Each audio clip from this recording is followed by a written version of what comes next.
Boa noite a todos, que a graça e a paz do nosso Senhor sejam conosco nessa noite, amém? Amém. Neste momento eu quero pedir que você abra a sua Bíblia no livro de Marcos, capítulo 2, Evangelho de Marcos, capítulo de número 2. Temos caminhado na exposição deste Evangelho. Semana passada concluímos a exposição do capítulo 1. Hoje estamos então no capítulo de número 2, do versículo 1 ao versículo 12. Todos acharam? Escute com fé a palavra de salvação. Dias depois, entrou Jesus de novo em Cafarnaum. E logo ocorreu que ele estava em casa. Muitos afluíram para ali, tantos que nem mesmo junto à porta eles achavam lugar. E anunciava-lhes a palavra. Alguns foram ter com ele, conduzindo um paralítico, levado por 4 homens. E não podendo aproximar-se dele, por causa da multidão, descobriram o eirado no ponto correspondente ao em que ele estava, e fazendo uma abertura, baixaram o leito em que jazia o doente. Vendo-lhes a fé, Jesus disse ao paralítico: Filho, os teus pecados estão perdoados. Mas alguns dos escribas estavam assentados ali e arrazoavam em seu coração: por que fala ele deste modo? Isto é blasfêmia. Quem pode perdoar pecados, senão um, que é Deus? E Jesus, percebendo logo por seu espírito que eles assim arrazoavam, disse-lhes: por que arrazoais sobre estas coisas em vosso coração? Qual é mais fácil? Dizer ao paralítico: estão perdoados os teus pecados? Ou dizer: levanta-te, toma o teu leito e anda. Ora, para que saibais que o Filho do Homem tem sobre a terra a autoridade para perdoar pecados, disse ao paralítico: eu te mando, levanta-te, toma o teu leito e vai para a tua casa. Então ele se levantou e no mesmo instante, tomando o leito, retirou-se à vista de todos, a ponto de se admirarem todos e darem glória a Deus, dizendo: jamais vimos coisa assim. Amém. Oremos ao Senhor para que Ele aplique a sua palavra em nossos corações. Santíssimo Deus, eterno e bondoso Pai, neste momento, Senhor, queremos te pedir que o Senhor aplique a sua santa palavra em nossos corações, para que possamos, Senhor, entender as verdades santas do Evangelho, para que possamos entender que Jesus Cristo tem autoridade para perdoar pecados, para que os nossos pecados sejam perdoados e redimidos, Senhor, para que possamos ter esperança. Devemos recorrer à autoridade divina de Cristo, por meio da sua obra em nossas vidas. Nos ajuda a entender a beleza do Evangelho. É no nome de Cristo que nós choramos. Amém. Há uma história de origem dinamarquesa no nosso meio que é muito conhecida. O patinho feio. O patinho feio foi um ovo que caiu em um ninho e então uma pata chocou aqueles ovos. E quando nasceu os filhotes, todos nasceram bem pequenininho, amarelinho, mas teve um que nasceu grande, marrom e desengonçado. Esse patinho feio, ele era rejeitado por todos. Os patos chamavam ele de feio, seus irmãos. Na história diz que a galinha os desprezavam e bicavam ele. Falam que os perus ameaçavam esse patinho. No entanto, o problema não era porque o pato era feio. É porque ele não era um pato. E todos não sabiam que, na verdade, tinha caído um ovo no ninho por acidente. E, na verdade, ali era um cisne. Quando as pessoas olham para Cristo e não sabem quem Ele é, não o conhecem, confundem Ele com a própria criação, com o homem comum. É natural que muitos achem que Cristo ele seja um Deus não tão bom, ou que o rejeitem, porque não o conhecem. Se aquele pato fosse, então, se aquele cisne tivesse sido nascido juntamente com a sua mãe, dificilmente as pessoas iriam olhar e dizer, olha, esse é um pato feio. E a grande questão, meus irmãos, que estamos diante desse texto, é que Cristo ele será rejeitado. Cristo é rejeitado justamente porque as pessoas não conhecem Ele, porque não estão atribuindo a Ele o poder de um Deus que perdoa pecados. Nesse texto, então, desta noite, nós veremos que a autoridade de Cristo para perdoar pecados o faz ser procurado, rejeitado e adorado. A autoridade de Cristo para perdoar pecados o faz ser procurado, rejeitado e adorado. Nós veremos esse texto em 3 partes. A primeira parte desse texto, do versículo 1 ao versículo de número 4, nós veremos a autoridade de Cristo para perdoar pecados o faz ser procurado. Cristo é procurado por conta da sua autoridade. Do versículo 5 ao versículo 9, a autoridade de Cristo para perdoar pecados o faz ser rejeitado. E do versículo 10 ao versículo de número 12, nós veremos que a autoridade de Cristo para perdoar pecados o faz ser adorado. Então, meus irmãos, nesta noite nós veremos essas 3 coisas.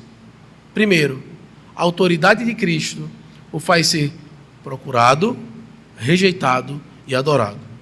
O capítulo de número 1, que nós passamos por ele, demonstra para nós um Cristo glorioso. Alguém que foi apontado, alguém então que foi mostrado a sua glória no seu batismo, na tentação, mostrando que o céu está rasgado e agora está acontecendo coisas que ninguém vê. O ensino dele, acho que está dando uma microfoniazinha aí, está dando um retorno. O ensino dele é então questionado nesse capítulo número 2. Então, capítulo 1, a glória desse Cristo, a grandeza desse Cristo. Capítulo 2, começa-se então uma rejeição a esse Deus encarnado, apesar da sua autoridade. Veja o que diz o versículo 1 ao versículo 4. Primeiramente, o versículo 1 diz assim: Dias depois entrou Jesus de novo em Cafarnaum e logo correu que ele estava em casa.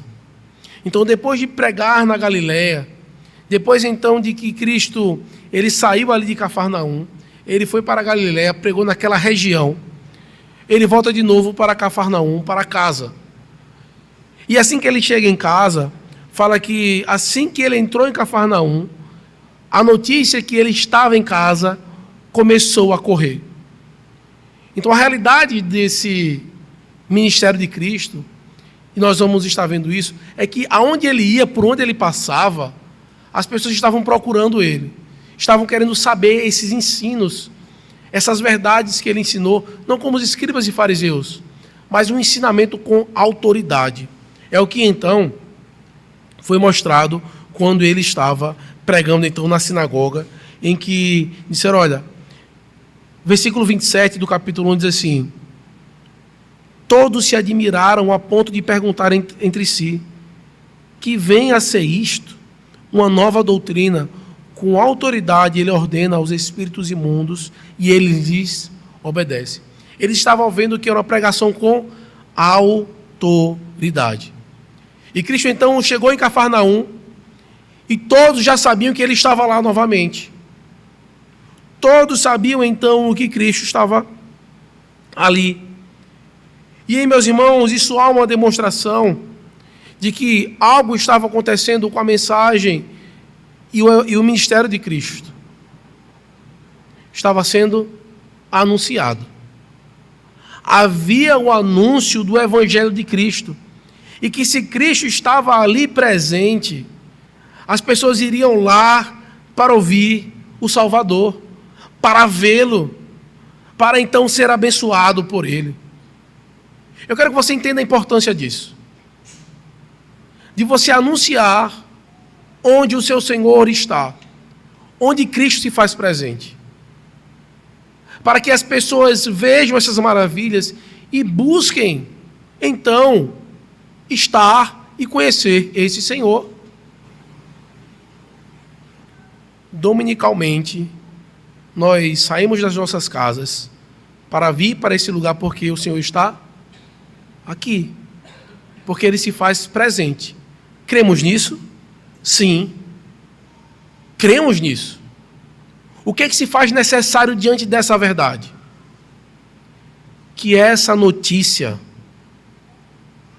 seja então anunciada de que o Senhor está na sua casa, de que o Salvador está então no seu lar juntamente com o seu povo. Você tem feito correr a notícia de que o seu Salvador está aqui hoje? Você tem anunciado que o Criador dos céus e da terra, o Senhor do universo, que tem autoridade para perdoar pecados e para livrar almas do inferno, se está no nosso meio. Você deve entender que você deve anunciar essas verdades, de que não há nenhum lugar melhor que qualquer pessoa possa estar nessa cidade, neste momento, que não aqui, na presença do Senhor. O versículo de número 2 vai dizer o seguinte: muitos afluíram para ali, tantos que nem mesmo junto à porta eles achavam lugar, e anunciava-lhes a palavra. Olha o que aconteceu, porque estava sendo anunciado que o Salvador estava em um local específico. As pessoas afluíram para ali. Fala que era muita gente. Não dava nem para entrar, não dava nem para ficar na porta. Muitas pessoas estavam ali presentes. Cristo é procurado por muitos até dentro da sua casa. Um local que deveria ser de repouso e descanso. Mas então, Cristo ele foi buscado. Você percebe que é isso que nós devemos fazer hoje? Nós vamos até a casa do Senhor para buscar Ele, para estar juntamente com Ele. E fazemos isso não é porque nós somos estranhos, não. É porque somos filhos. E temos então a liberdade de estar juntamente com Ele. É isso então que o Senhor ele nos proporciona. O fato de Cristo ele ter autoridade para perdoar pecados. É necessário que nós recorramos a Ele. Senhor, tenho pecado contra Ti, me perdoa. O momento específico do culto de confissão, aquele momento de uma oração silenciosa, é uma oração individual que você ora ao Senhor, confessando os seus pecados. É isso que acontece neste momento do culto. Aquilo que aconteceu de uma maneira específica da história, quando Cristo estava presente na terra, acontece conosco, com Cristo presente em nosso meio em espírito.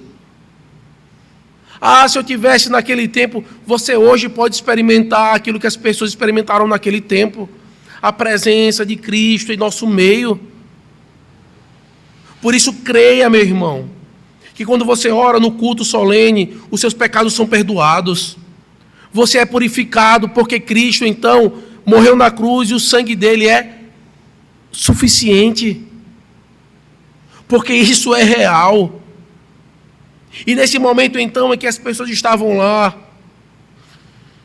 Cristo não chegou e disse: olha, está aqui milagres para vocês, está aqui sinais, está aqui multiplicação. Porque ele tinha dito o que é que ele tinha que fazer. Ele tinha que pregar a palavra. Ele tinha que, então, pregar a palavra em outros lugares. E é o que o versículo 2 diz. Ele estava anunciando a palavra. E aqui eu quero que você entenda que quando aqui está falando de Cristo estar anunciando a palavra, o conteúdo dessa pregação era uma pregação de arrependimento, mostrando então que pecadores deveriam buscá-lo, buscar a Deus, confessando os seus pecados. E diante desse contexto, 4 homens pegam um paralítico e querem que esse paralítico chegue então até Cristo. Uma casa lotada era impossível que se adentrasse. O texto fala que eles subiram no telhado, descobriram o local que Cristo estava, abriram o telhado e desceram este homem até onde Cristo estava. Esses homens, então, levaram esse paralítico até Cristo. E veja que não foi só o paralítico, mas também aqueles homens que levaram, eles tinham fé que Cristo poderia resolver o problema daquele homem. Eles acreditavam de maneira tão grande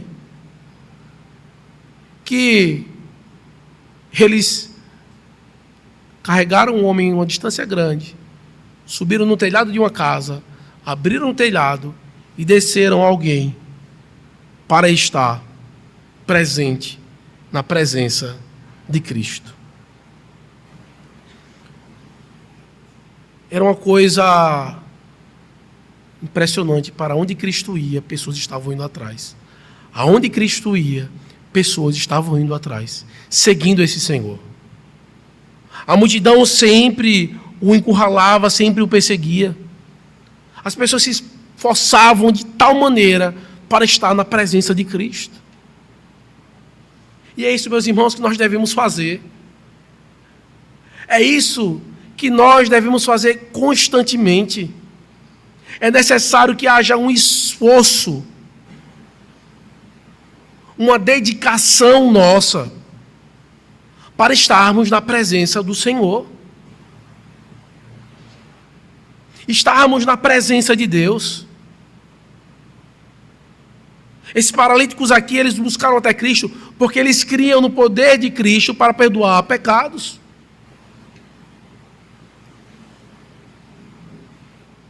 Que motivo é suficiente para que você não esteja na presença do seu Salvador?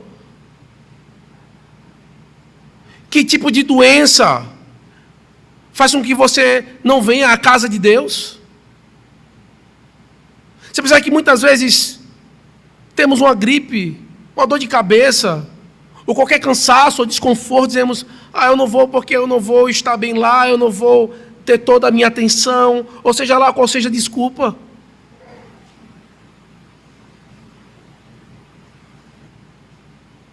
Não quer dizer que você chegar aqui você vai ser curado, ou que você chegar aqui vai solucionar o seu problema. Não é isso que eu estou querendo dizer. Eu quero que você olhe para esse contexto das pessoas buscando a Cristo. E que se realmente as nossas justificativas para nos ausentar do culto ao Senhor, de estarmos na presença de Deus, realmente são plausíveis.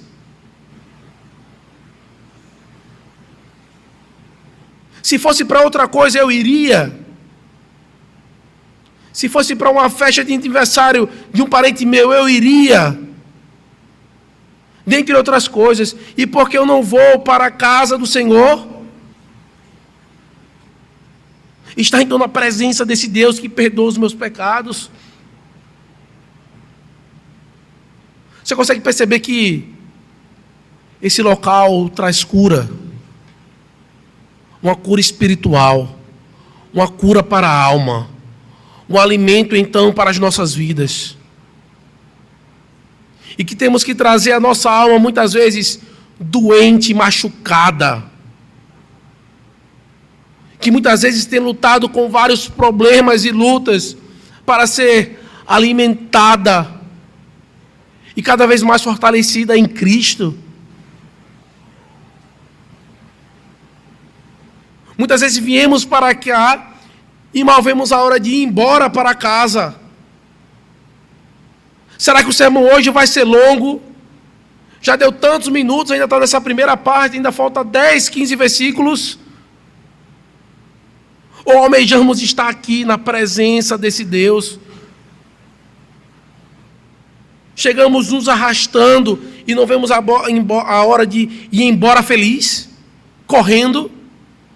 Não é assim, meus irmãos, que devemos estar na presença do nosso Salvador. A autoridade de Cristo faz ele ser procurado. Faz com que nós o busquemos. O que a palavra do Senhor nos diz? Buscar em primeiro lugar o reino de Deus e a sua justiça, e as outras coisas vos serão acrescentadas. Em primeiro lugar da nossa vida, devemos buscar o Senhor e o seu reino. Demonstrar então a nossa dedicação e amor a Ele, reconhecendo que Ele é Salvador. Isso aqui, meus irmãos, que estamos fazendo, nunca pode ser um fardo, nunca pode ser cansativo, nunca pode ser uma obrigação. É um ato de amor, um ato de serviço ao Senhor que nos salvou e que perdoa pecados. E é o que diz então do versículo 5 ao versículo 9, onde nós veremos que a autoridade de Cristo para perdoar pecados o faz ser rejeitado. Veja o que diz o versículo de número 5.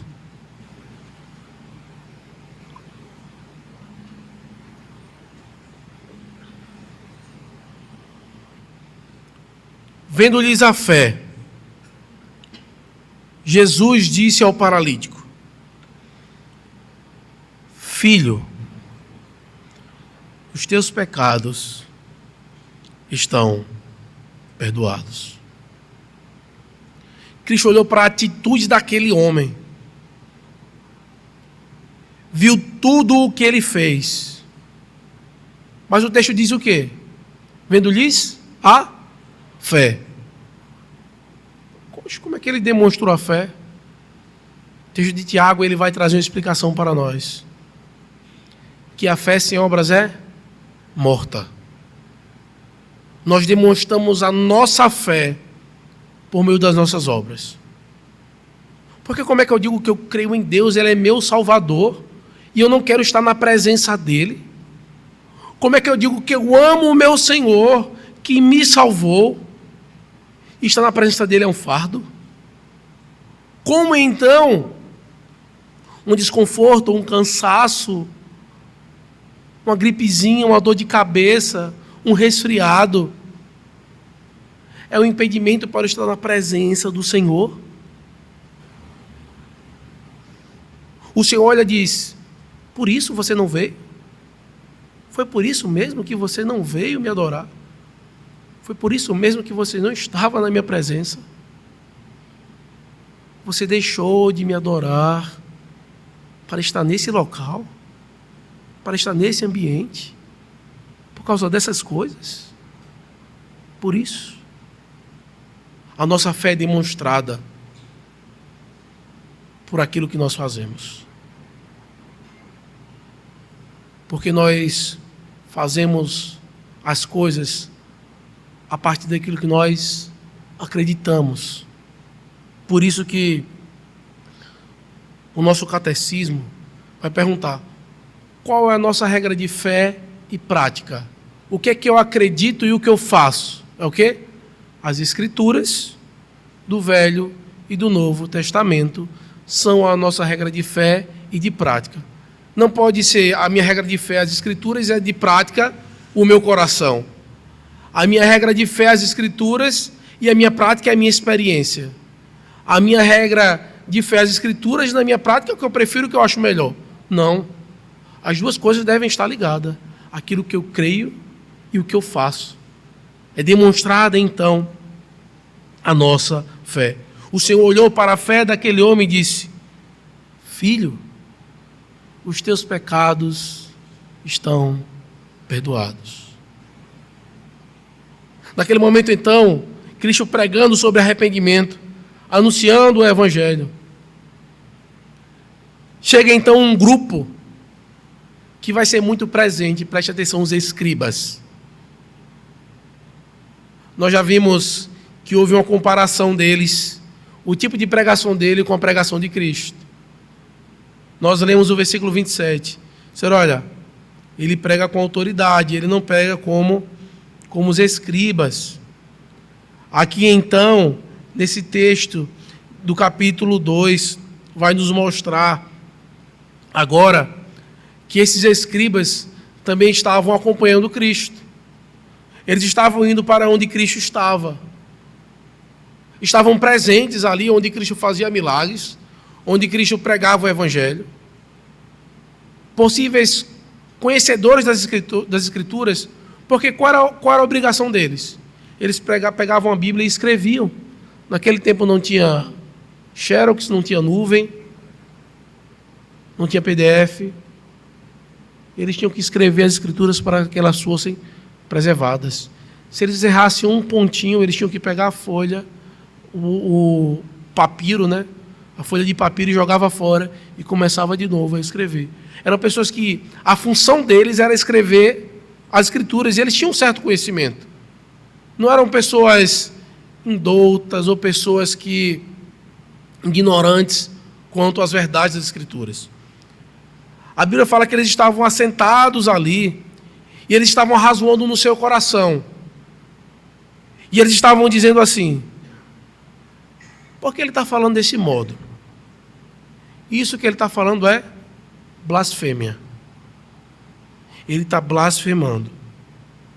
Quem é que pode perdoar pecados, senão um, que é Deus? Quem é que pode perdoar pecados que não seja Deus?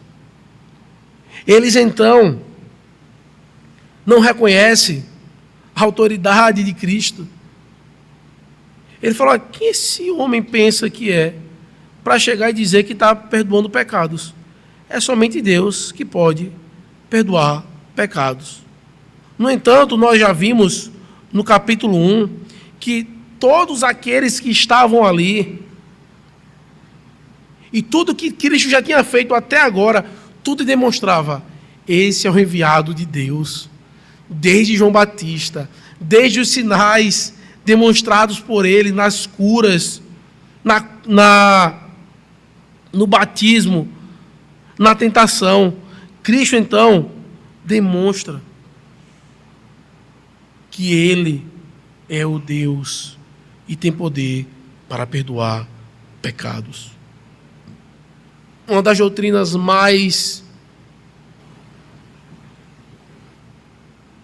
que são mais agredidas, que são mais ofendidas, é a divindade de Cristo, que são mais questionadas.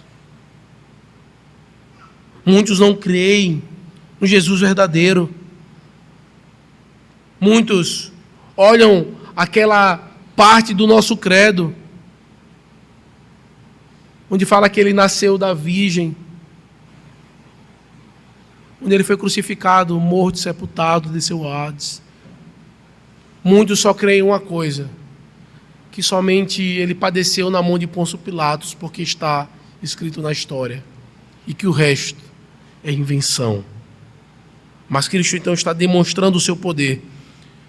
E sempre que Cristo ele demonstra o seu poder, muitas pessoas viam ele demonstrando tal poder e tal grandeza.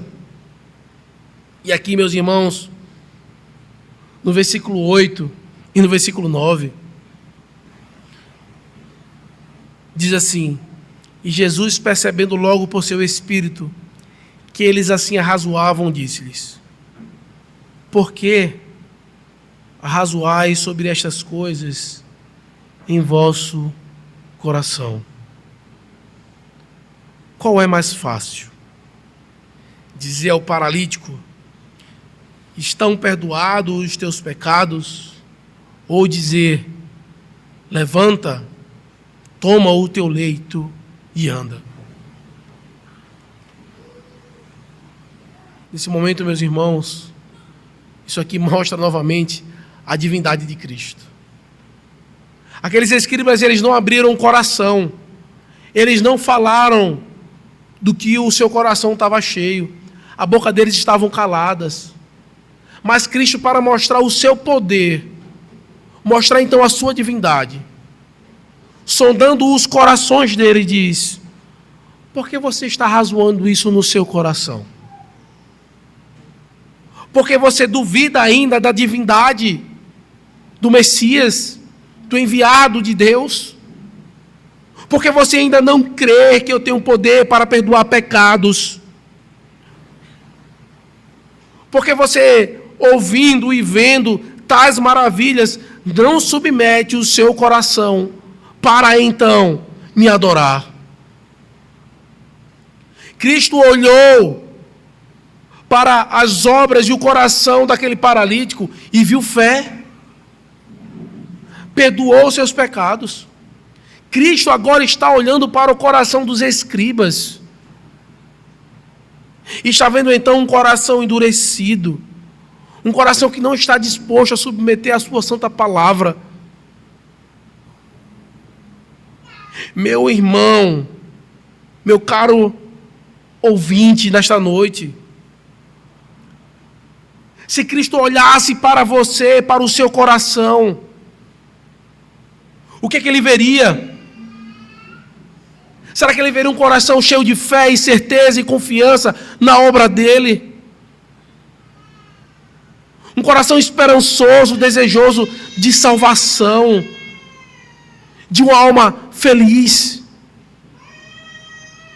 Ou talvez ele olharia um coração duvidoso, blasfemo, insatisfeito?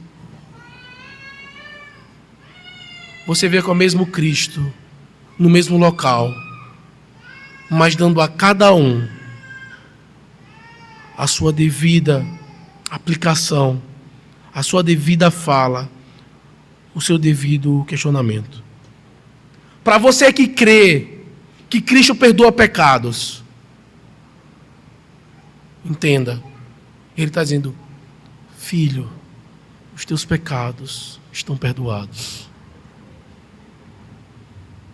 Mas para você que não crê, que duvida, não se submete, Ele diz assim: por que você está razoando tal coisa em seu coração? Por que você não acredita nisso? O que você acha difícil? É perdoar pecados? Ou fazer algo aparentemente impossível para você? Você só crê que eu sou Deus se eu fizer uma maravilha na sua vida? Ou você crerá em mim porque eu perdoarei os seus pecados e proporcionarei salvação para você? Os escribas então rejeitam a esse Deus. E Jesus, ele sonda então os corações. E aquilo que se passa em nossa alma fala muito da nossa fé. Aquilo que se passa em nosso coração fala muito daquilo que nós temos crido. Porque eu quero dizer uma coisa para você. Que não há coisa melhor nesta vida do que saber que alguém nos salvou. De que o que eu merecia, todas as punições pelos meus pecados, pelos meus erros, o próprio Deus olhou para nós e se compadeceu de nós, entregando a sua própria vida em nosso lugar. Alguém que perdoou os nossos pecados porque Ele pagou o preço por nós. E Ele pode dizer: os seus pecados estão perdoados porque foi Ele que pagou a dívida. E por isso, então, não há segurança e certeza melhor do que saber que Cristo é o nosso Salvador. De que Cristo é o Salvador. Por isso, pare de arrazoar no seu coração. Pare de endurecer o seu coração e se arrependa dos seus pecados. Busque uma vida que exalta esse Senhor e esse Salvador. E você fazendo isso, você reconhecendo então a grandeza dele, não há outra coisa que você vai querer fazer na sua vida que não adorá-lo. Veja o que diz o versículo de número 10 ao versículo de número 12. Ora, para que saibais que o Filho do Homem tem sobre a terra a autoridade para perdoar pecados, disse ao paralítico: eu te mando, levanta-te, toma o teu leito e vai para a tua casa. Cristo, nesse momento, está demonstrando a sua autoridade para aqueles homens, curando um paralítico, para que eles pudessem ver. Olha só, todo o cenário era propício para eles crerem. Cristo falou algo, ele no coração dele diz: olha, isso pode ser uma blasfêmia. Cristo, olha, por que vocês estão dizendo isso? Eu vou mostrar algo aqui, para que vocês percebam. Cristo cura um paralítico. O natural era que esses homens então ouvissem isso e crescem em Cristo. Aquele homem precisou ser carregado por 4 homens. Aquele homem então, por meio da palavra do Senhor, levantou, pegou o seu leite e foi para casa. Você consegue perceber aquilo que estava diante do olho daquelas pessoas? O que você quer para crer em Cristo? Você quer que chegue um paralítico aqui e então ele comece a andar? Não é suficiente saber da obra dele, a esperança que ele promete. E esses sinais eram para demonstrar autoridade. Muitas pessoas viram e foi registrado. Para quê? Para que não duvidassem. Para que fosse então demonstrado a grandeza desse Deus que salva. O Senhor traz salvação completa naquele homem, tanto na sua saúde como na sua alma. Você acha que o difícil é alguém ser curado? Você acha que é difícil um paralítico andar? Isso é o de menos. Isso é o de menos. a grandeza da obra de Cristo na vida daquele paralítico foi a salvação, a vida eterna, obtida por Cristo Jesus, na cruz do Calvário. O ex-paralítico, então, ele escuta essa verdade e ele obedece à palavra de Cristo. Ele se levantou e no mesmo instante, tomando o leito, retirou-se à vista de todos, a ponto de se admirarem todos e darem glória a Deus, dizendo: jamais vimos coisa assim. O que acontece quando o Senhor traz maravilhas em nossas vidas? Quando o Senhor perdoa pecados, quando o Senhor proporciona salvação, o que nós devemos fazer, meus irmãos? É nos admirarmos e darmos glórias a Deus, adorar a Ele. Você tem visto sinais da autoridade de Deus na sua vida? Você consegue experimentar na sua vida a bondade de Deus? Talvez tem pessoas que têm a mesma idade que você, que cresceu com você, e já nem vive mais. E você está aqui, vivo, neste momento.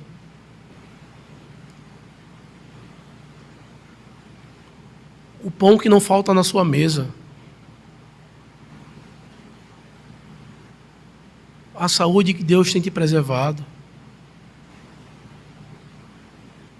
Os livramentos que Deus te dá. Você consegue ver que isso é demonstração de que existe um Deus, que é Senhor de tudo, que a tua vida está nas mãos dEle, que tu só estás vivo porque assim Ele o quer.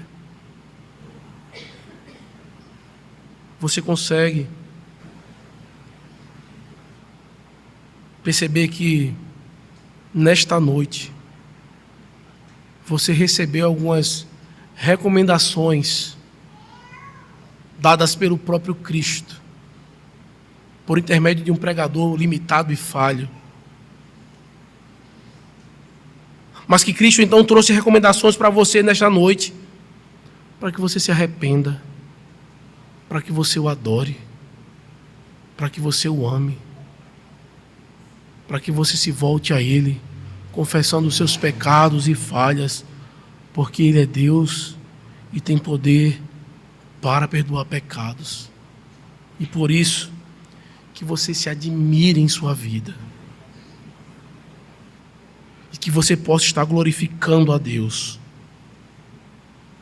durante a sua semana, nos próximos domingos, por toda a sua vida. E fazendo isso, você está demonstrando a fé que você tem nele. E se realmente você for um chamado do Senhor, um eleito do Senhor, está fazendo isso pela fé em Cristo, você não vai ter a oportunidade de fazer somente isso nessa vida, mas durante toda a eternidade.